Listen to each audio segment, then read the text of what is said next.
Sandra Hansen, a successful 44-year-old woman, had always prided herself on her independence. She ran her own transportation equipment company, one that she built from the ground up. Her days were filled with meetings, deadlines, and an endless stream of tasks. But despite her professional success, Sandra's personal life was something she couldn't quite figure out. She'd been married once, but that ended in a quiet divorce. Now she found herself in a new relationship with George, a man who, on the surface, seemed to offer everything she needed. But there was something about George that didn't sit right with Sandra. She couldn't put her finger on it, but she felt a creeping unease whenever she was around him. At first, things were good between Sandra and George. They met through mutual friends, and Sandra appreciated how easy it was to talk to him. George worked part-time as a caregiver for his elderly parents, and that gave him a calm, patient air that Sandra admired. He seemed attentive, caring, and genuinely interested in her. But after a few months, Sandra began to notice odd things she tried to brush off, thinking they were just quirks in their growing relationship. One night, as they sat on her couch sipping wine, Sandra casually asked George about his financial situation. She knew that caring for elderly parents could be expensive, and she wanted to understand how he managed it. George's reaction was swift. He hesitated, his eyes darting away from her, and then he gave her a vague answer about managing everything just fine. It was odd, but Sandra didn't press him. She had her own financial struggles with her business, and she wasn't in a position to judge. However, this small moment planted a seed of doubt in her mind. Weeks passed, and Sandra's unease grew. George often canceled plans at the last minute, citing the need to care for his parents. She tried to understand, but there were times when the excuses felt too convenient. One weekend, they had planned a getaway to the countryside, but George canceled at the last minute, saying his mother was sick. Sandra was disappointed but brushed it off. Yet, the following week, she found herself questioning whether George was really as devoted to his parents as he claimed. Her doubts deepened when she began to notice small inconsistencies. George seemed to have more free time than he let on. He would disappear for hours on end, claiming to be with his parents. But when Sandra called or texted, he never answered right away. Sometimes he wouldn't answer at all. And when he did respond, his stories didn't always add up. One evening, Sandra overheard George on the phone, speaking in a hushed tone, almost as though he were trying to hide something from her. It wasn't so much what he said, it was the tone in his voice, the way he seemed uncomfortable. One day, Sandra decided to take matters into her own hands. She needed to know the truth. Her business had taught her to trust her instincts, and right now, every instinct was telling her that something wasn't right. She hired a private investigator, someone she knew would get to the bottom of things. The investigator's report came back a week later, and what Sandra learned shocked her to her core. It turned out that George was not the man he claimed to be. He was using Sandra, manipulating her into thinking he was struggling financially and emotionally tied to his parents. In reality, George had a trust fund, one that he'd been hiding from Sandra.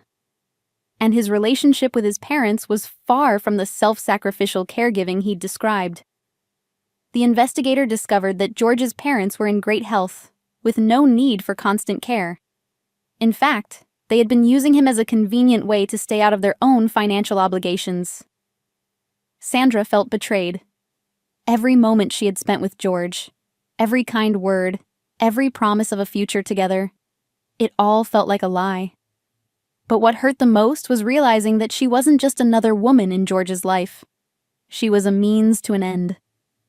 George had been using her as a financial support system, a person who could provide him with the stability he lacked in his own life. Sandra had been nothing more than a tool for his own gain. The discovery hit Sandra like a ton of bricks. She could feel her heart breaking as she read the investigator's report, each word a dagger to her trust. How could she have been so blind? How could she have missed the signs? She had given George the benefit of the doubt because he seemed kind and caring, but now it was clear that his kindness had always been a facade. Over the next few days, Sandra tried to process everything. She felt angry, hurt, and betrayed. But she also felt a strange sense of relief. Now that she knew the truth, she could make a decision about how to move forward. She was no longer willing to be a pawn in George's game. She would confront him, and she would do it on her own terms. The confrontation came sooner than she expected. George showed up at her apartment one evening, acting as though nothing had changed. He smiled at her, kissed her cheek, and asked how her day had been. Sandra stared at him, feeling a cold rage building inside her. She didn't say anything at first. She simply watched him, trying to gauge if he had any idea that she knew the truth. Finally, Sandra couldn't hold it in any longer. She sat down across from him and took a deep breath. "I know what you've been doing, George," she said, her voice steady but laced with anger. "I know everything." George's smile faltered, but he quickly recovered. "What are you talking about?" he asked, his voice calm, almost too calm. Sandra pulled out the investigator's report and slid it across the table toward him. "I know about your trust fund. I know about your parents. I know you've been using me." For a moment, George said nothing. He simply stared at the report, his face growing pale. Then he began to speak, but it wasn't an apology. It was an attempt to explain himself, to manipulate the situation further. He claimed that he loved Sandra, that everything he had done was for her benefit, and that his financial troubles had only been temporary. But Sandra wasn't listening anymore. The mask had fallen, and she could see him for what he truly was. "I'm done, George," Sandra said, her voice firm. "You don't get to use me anymore. I don't want to be with someone who thinks so little of me." George's face twisted with frustration, but Sandra didn't flinch. She had seen enough. As he gathered his things and left, Sandra felt a weight lift from her shoulders. She had confronted the truth, and now she was free. But the pain of betrayal lingered. It wasn't just the lies George had told, it was the way he had made Sandra feel. He had made her question her own judgment, made her doubt her instincts.